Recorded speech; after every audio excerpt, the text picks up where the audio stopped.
नमस्कार साथियों, स्वागत है आप सभी का एक बार फिर से अपने YouTube channel DC geography classes में। यदि चैनल पर नए हैं तो चैनल को सब्सक्राइब कर लीजिए और बेल आइकन को प्रेस कर लीजिए ताकि हर नई वीडियो की नोटिफिकेशन अब तक आसानी से पहुंचती रहे। तो चलिए शुरू करते हैं आज का सेशन। और आज के सेशन में हम लोग बात करने वाले झारखंड पीजीटी ज्योग्राफी का जो प्रीवियस ईयर क्वेश्चन है उसको हम लोग डिस्कस करने वाले हैं। तो चलिए शुरू करते हैं आज का सेशन। और आज के सेशन का पहला प्रश्न है आपके स्क्रीन पर। एक कोशिकीय या बहुकोशिकीय पौधे जिनमें कोई जड़, तना या पर्ण प्रणाली नहीं होती है उन्हें क्या कहा जाता है। यानी एक ऐसा पौधा, वो पौधा एक कोशिकीय भी हो सकता है या बहुकोशिकीय भी हो सकता है, जिसका ना तो कोई जड़ होता है, ना ही कोई तना होता है और ना ही कोई पर्ण होता है, उसे क्या कहा जाता है। तो इसको शैवाल, अपराध, घास या स्वपोषी, तो इसको हम लोग जानते हैं कि शैवाल कहा जाता है। शैवाल जो होता है इसका ना तो जड़ होता है, ना तो तना होता है और ना ही पर्ण होता है। ओके, और ये एक कोशिकीय और बहुकोशिकीय दोनों हो सकता है। ठीक, तो कुछ शैवाल के बारे में हम लोग इसका जो फैक्ट है उसको देख लेते हैं। अधिकांश शैवाल पौधों के समान सूर्य के प्रकाश की उपस्थिति में प्रकाश संश्लेषण की क्रिया द्वारा अपना भोजन स्वयं बनाते हैं, अर्थात ये कैसे होते हैं, स्वपोषी होते हैं। जो शैवाल होता है, जिस तरह पेड़ पौधे अपना भोजन सूर्य के प्रकाश की उपस्थिति में बनाते हैं, उसी प्रकार जो शैवाल है वो भी प्रकाश संश्लेषण की क्रिया के द्वारा अपना भोजन स्वयं बनाते हैं और इसलिए ये शैवाल स्वपोषी होते हैं। ये एक कोशिकीय से लेकर बहुकोशिकीय अनेक रूपों में हो सकते हैं। जो शैवाल है वो एक कोशिकीय भी हो सकता है और बहुकोशिकीय भी हो सकता है, परंतु पौधों के समान इसमें ना तो जड़ होती है, ना तो पत्ती होती है और भी जो भी रचनाएं होती है वो नहीं पाई जाती हैं। ठीक है, जो शैवाल होता है इसके अध्ययन को एल्गोलॉजी कहा जाता है। ओके, यानी शैवाल के जो स्टडी होता है, शैवाल से जो शैवाल का जो स्टडी किया जाता है, इसके स्टडी को एल्गोलॉजी कहा जाता है। ओके, नेक्स्ट क्वेश्चन देखते हैं। आरएल सिंह के अनुसार झारखंड का अधिकांश क्षेत्र किस तरह के जलवायु की जद में आता है। यानी आरएल सिंह जो जलवायुवेत्ता थे, उनके अनुसार झारखंड की जो जलवायु है वो किस कैटेगरी में आता है। पहला है आर्द्र दक्षिण पूर्व, दूसरा है उप आर्द्र लिटोरल, तीसरा है आर्द्र उत्तर पूर्व और चौथा है अर्ध शुष्क। तो इसका करेक्ट आंसर है ऑप्शन नंबर ए, यानी आर्द्र दक्षिण पूर्वी जो जलवायु क्षेत्र है, इस क्षेत्र के अंतर्गत झारखंड आता है। अब हम लोग आरएल सिंह के अनुसार जो जलवायु का वर्गीकरण किया गया है उसके बारे में थोड़ा सा डिटेल देखते हैं। तो कैंड्रियू और स्टैम्प के अनुसार अनुसरण करते हुए जो कैंड्रियू थे और जो एलडी स्टैम्प थे, इन्हीं को फॉलो करते हुए डॉक्टर आरएल सिंह ने 1971 में भारत का जलवायु वर्गीकरण किया। यानी जो कैंड्रियू और डेडले स्टैम्प थे, इन्हीं को फॉलो करते हुए, इन्हीं को अनुसरण करते हुए आरएल सिंह ने 1971 में भारत का जलवायु वर्गीकरण करते हैं। और इन्होंने सबसे गर्म और सबसे ठंडे महीनों के औसत वार्षिक वर्षा के तापमान की स्थिति के आधार पर देश को 10 जलवायु प्रदेशों में विभाजित करते हैं। तो यहाँ इम्पोर्टेंट हो जाता है, इन्होंने आधार किसको माना है, तो जो सबसे गर्म और जो सबसे ठंडा महीना का औसत वार्षिक तापमान है उसकी स्थिति के आधार पर इन्होंने भारत के जलवायु को 10 वर्गों में बांटा है। पहला है प्रति आर्द्र उत्तर पूर्व, दूसरा है आर्द्र सह्याद्री और पश्चिमी तट, तीसरा है आर्द्र दक्षिण पूर्व, चौथा है सब ह्यूमिड ट्रांजिशन, पांचवा है सब ह्यूमिड लिटोरल, छठा है सब ह्यूमिड कॉन्टिनेंटल, सातवां है अर्ध शुष्क और उपोष्ण कटिबंधीय, आठवां है अर्ध शुष्क और उष्ण कटिबंधीय, 9th नंबर का है शुष्क और 10th नंबर का है पश्चिमी हिमालय। तो ये जो 3rd नंबर में है आपका दक्षिण आर्द्र दक्षिण पूर्व, इसी जोन में आपका झारखंड का जलवायु आता है। ओके, तो यहाँ से इम्पोर्टेंट क्वेश्चन ये बन सकता है कि आरएल सिंह ने भारत के जलवायु का वर्गीकरण कब किया, कितने भागों में किया और किन के आधार पर, किस आधार पर इन्होंने भारत के जलवायु प्रदेश को 10 भागों में वर्गीकृत किया। ओके, नेक्स्ट क्वेश्चन देखते हैं, निम्नलिखित में से कौन सा कथन सही है। अब 4 स्टेटमेंट दिया है और एक उसमें से कौन सा सही है इसके बारे में पूछा जा रहा है। पहला है दामोदर नदी बिहार से निकलती है।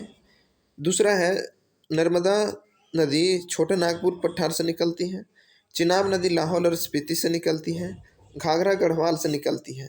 और यहाँ पूछा है कौन सा कथन सही है, तो इसका जो करेक्ट आंसर है वो है ऑप्शन नंबर सी, यानी चिनाब जो नदी है वो हिमाचल प्रदेश में लाहौल और स्पीति से निकलती है। ओके, जब दामोदर नर्मदा नदी की बात आ ही गई है तो दामोदर नदी जो कि झारखंड के छोटा नागपुर क्षेत्र से निकलती है, ठीक है।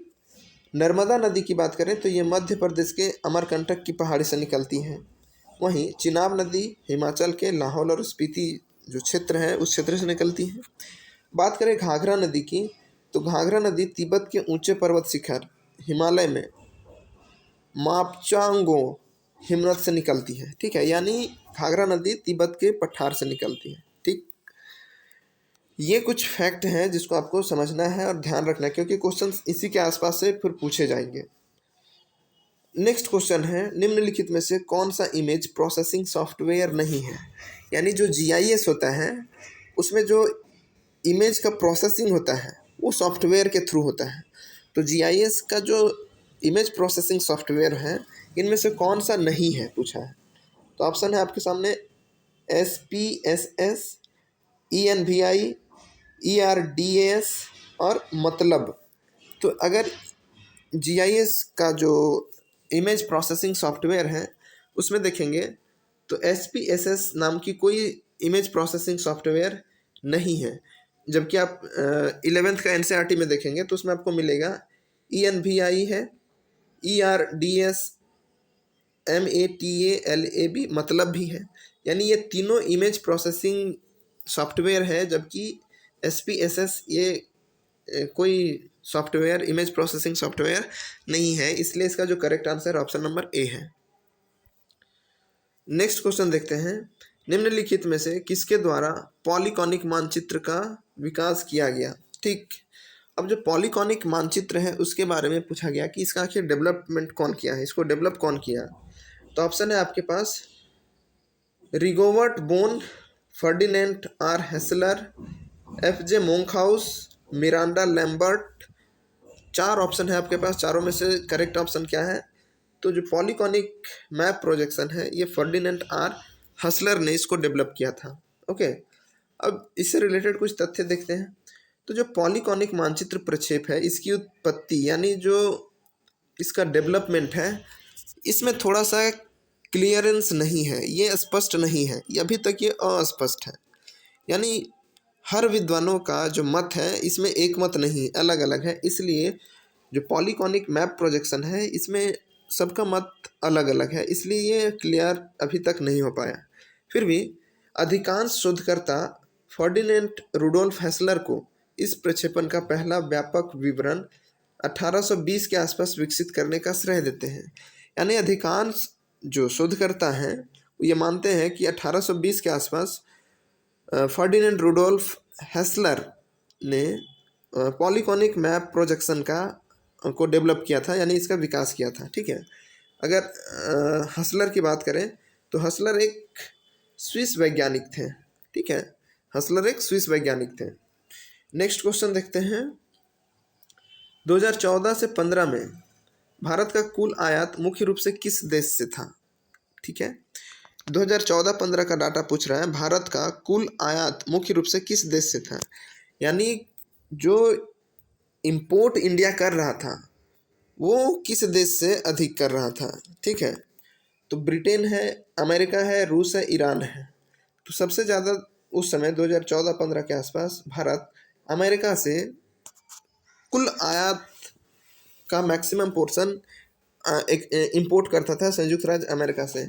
यहाँ क्वेश्चन ये समझिए कि जैसे मान लेते हैं कोई ये 2 देश हैं और 2 देश क्या, एक देश को मान लेते हैं कि ये इंडिया है, ठीक है, और ये USA है और भी कई अन्य देश हैं विश्व में जहाँ से इंडिया का व्यापार होता है। तो यहाँ 2014-15 में जैसे कुछ सामान होता है कि कुछ इंडिया में अगर ज़्यादा हो गया तो उसको बेच देते हैं, यानी वो एक्सपोर्ट कहलाता है। कुछ इंडिया में कमी है जो बाहरी देशों से हम मंगाते हैं तो वो इम्पोर्ट कहलाता है। अब इम्पोर्ट और एक्सपोर्ट की जब बात आ रही है तो आयात यानी हम दूसरे देशों से मंगा रहे हैं, तो किस देश से हम सबसे ज़्यादा आयात यानी कुल आयात जो हम किए हैं वो सबसे ज़्यादा किस देश से था, तो हम अमेरिका के ऊपर 2014-15 में बहुत ज़्यादा डिपेंडेंट थे। बहुत सारे चीज़ हम अमेरिका से इंपोर्ट करते थे, तो इसलिए करेक्ट आंसर इसका ऑप्शन नंबर बी है।